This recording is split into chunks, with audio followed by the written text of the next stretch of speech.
called to spend wisely, sow generously, and save intentionally. Honey, I'm a saver by grace. Hey, y'all. Come on in the room. Y'all know I love to fake sing. If you know me, if I was a singer, y'all wouldn't be able to tell me nothing. But that's neither here nor there. Welcome to Savor by Grace. Today we have faith fuel for you. I know y'all, some of y'all like, what is faith fuel? It's literally faith fuel for your faith. Now, food is fuel for the body. Well, the Bible is fuel for our faith. Because I don't know about you, but sometimes my faith be lacking, honey, and it definitely needs a little fuel. Like, a car is running, it's running, and then you start getting low on gas. What does that mean? You got to re-up. You got to put some more in. So sometimes that word is what fuels us and gives that extra, okay, now I could go another 10 miles. Okay, now I could go another 20 miles. Because if we try to do a stretch, from here, we're not making it from here to Maryland on one tank of gas. Like, you got to stop at least one time, right?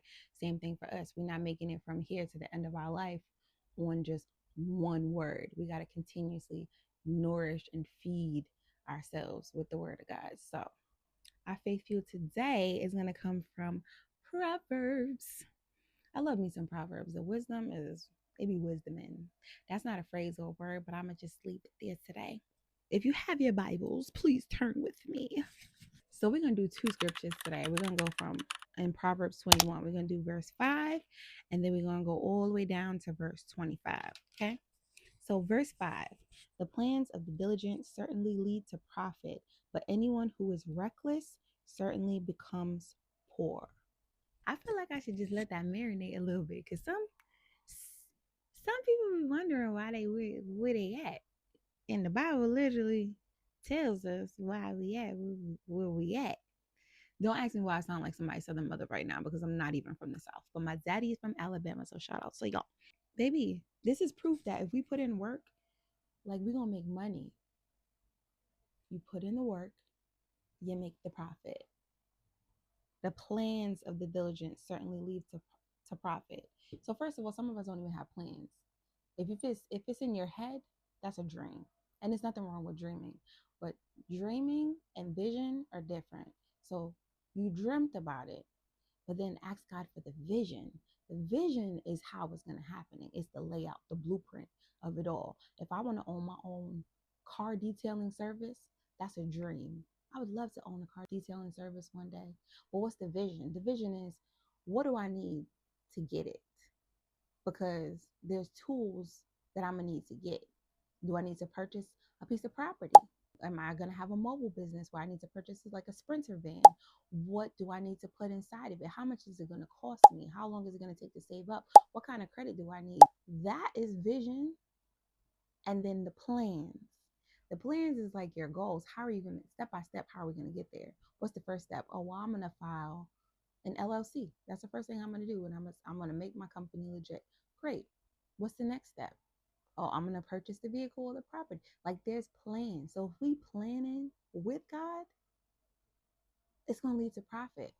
And so some things that we do, we're just like, oh my gosh, like, I don't know, I've done, I can't tell y'all how many Etsy shops I've done, how many times I promoted my gift basket business. And it's just like, it either flopped or it was just like trickle. And I'm just like, God, what are we doing? But nothing is wasted. So it's either it wasn't the season, or it was something that I desired, and God was like, well, you didn't partner with me to do it. You just decided to take it upon yourself and run with it. And oftentimes people do that. We will make plans and then ask God to bless it, but it don't work like that. It's like, God, I have this. Is this a dream or a vision? Is this something that I desire in the natural, or is this a vision that you're giving me that I need to put in the earth because it's a kingdom assignment? We got to learn to differentiate the two.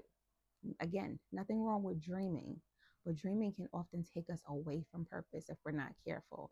Again, the goal is vision. God, what is your vision for my life? What is the vision that you have for my family? What is the vision that you have for my finances? What is the vision you have for my community? How am I going to be of service? How can I help? What can I do? Where will you place me? What is my assignment? And sometimes it's not going to be what we want it to be. Oftentimes it's not. I'm here to say, I'll be like, oh, no, don't pick me, God. Don't, my hand is down. No, don't pick me. You signed me up for the strongest warrior package this year. How many years am I going to do it? Because I feel like I have a lifetime membership at this point. Okay, can we go graduate from the silver to the platinum package? Can we move on? But again, it's vision, and it's also God putting us in a place because he's positioning us for the next move.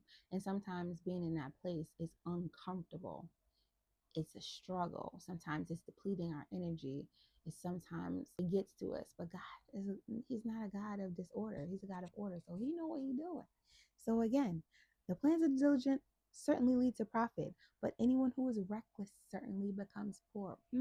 What's reckless? Oh, when we decide that we're gonna run up the charges on our credit card to go on vacations because we deserve a vacation. We can't pay for it out of pocket, but we're gonna run it up on the card. Oop, I just checked myself right there because that definitely, definitely, definitely been me. What else is reckless? Oh, when we decide that we're gonna go spend $250 eating out with friends when we just spent $150 on groceries. Why we not cooking? Hmm. What else is reckless?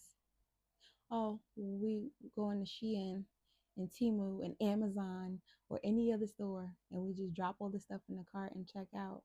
But we have clothes in the closet that still have tags on them. But we have to have a new outfit because that one is outdated. Or we're going to this event and we have to buy something new because we have to wear something that no one has ever seen us in before. Reckless.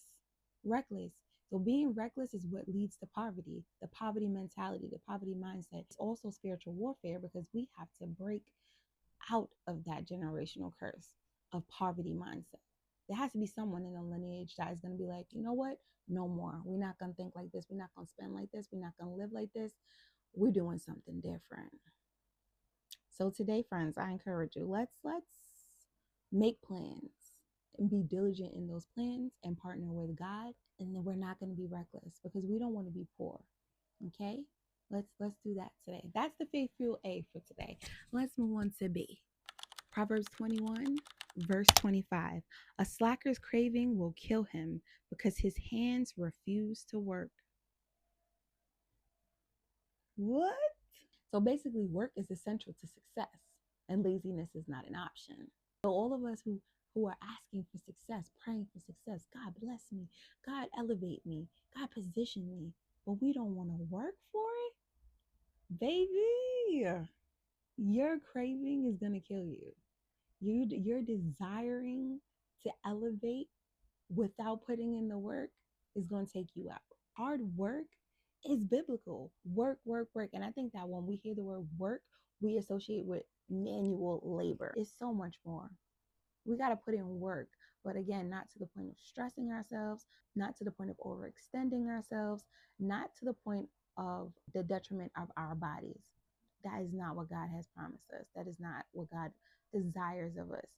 But the desires that we have, that are natural desires, that we are trying to get to, and I want the house, I want the car, I want the money, I want is going to take us out because we're not putting in the work. It says he's filled with craving all day long, but the righteous give and don't hold back. Some of y'all want blessings, but your hands are like this.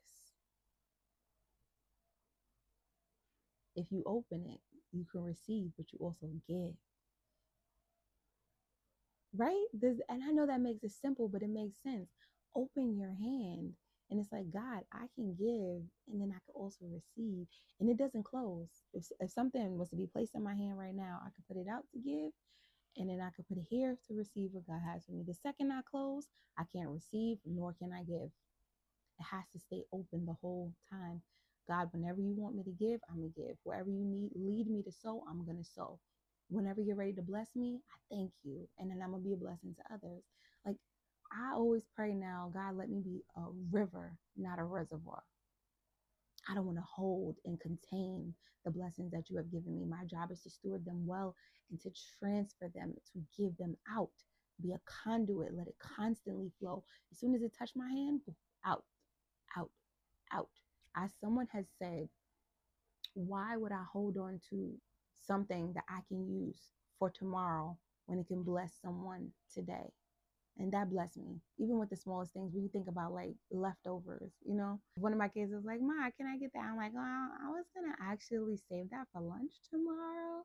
But it's just like, why wouldn't I give it to you? You need it now. You need it in this moment. You're hungry. So yes, the thought of me having it the next day is awesome because it would save me money from buying lunch, or it was just a really good meal that I wanted to have again. But the sustenance you need is now. And then I trust that God is going to provide for me in the same or greater way tomorrow. If I'm even here, because the truth is, here today, gone tomorrow. But if I'm here, I got to trust that God is going to provide. God provided 40, y'all did not know this, so I went back and read my Bible. God provided for the children of Israel for 40 years of manna every single day. 40 years manna. Do you know what type of consistency that takes to show? Not 40 days, bro, not even 40 years of consistency. Insane. So God could provide for them for 40 years. He's no respecter of persons, baby. He can provide for me. He can provide for you. He can provide for everybody. We just got to partner with him. We got to trust in him that he gonna, work it out. So at the end of the day, y'all, let's remember, we got to get to work. We got to be about our Father's business. Time is short. The days are short. Jesus coming back soon. We got to be on it. We got to steward our time, steward our resources, steward our finances, steward our homes, steward our ministries. We got to put in the work. And as long as we are putting in the work, we will always have a profit. But the second we take our hands off of it is the second that we become poor, and not just in our accounts, but poor in spirit, poor in the mind, unstable. Those of us who keep our mind stayed on Jesus, he will keep us in what? Perfect peace. So the more I think about him, the more I dwell on his word, the more that I'm in tune with him, the more peace that I have. I'm going to stay in that posture. But the second I take my eyes off of him, the second I start thinking about other stuff, the second I start craving other things and chasing after those things, is the moment where I start to spiral down that path of being poor. And I also wanted to share with you from the Tony Evans Bible, because I love this Bible. Give, save, spend. So Proverbs 22:7 says the borrower is a slave to the lender. Debt is not just about money. I don't want you to miss that. Debt is not just about money. Debt is about your spiritual connection to God. That's why I want to give you 3 words for living a life without debt. Give, save, spend. Give generously, save intentionally, and spend wisely. 3 principles to live by. And so I hope you take these nuggets with you as you go out today. I hope you have received a filling. I hope you went from E to full, or half tank to full. I just hope that you end up full.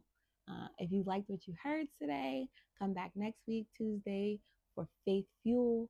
Hit the subscribe button if you're feeling your girl. If I'm your cup of tea, if you feel led by the Spirit.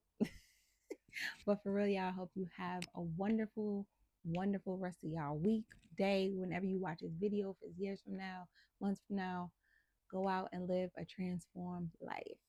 Thanks so much for hanging with me, you guys. Follow me on IG, YouTube, Threads, and TikTok at Savor by Grace. Do your girl a solid. Like, comment, and definitely hit subscribe.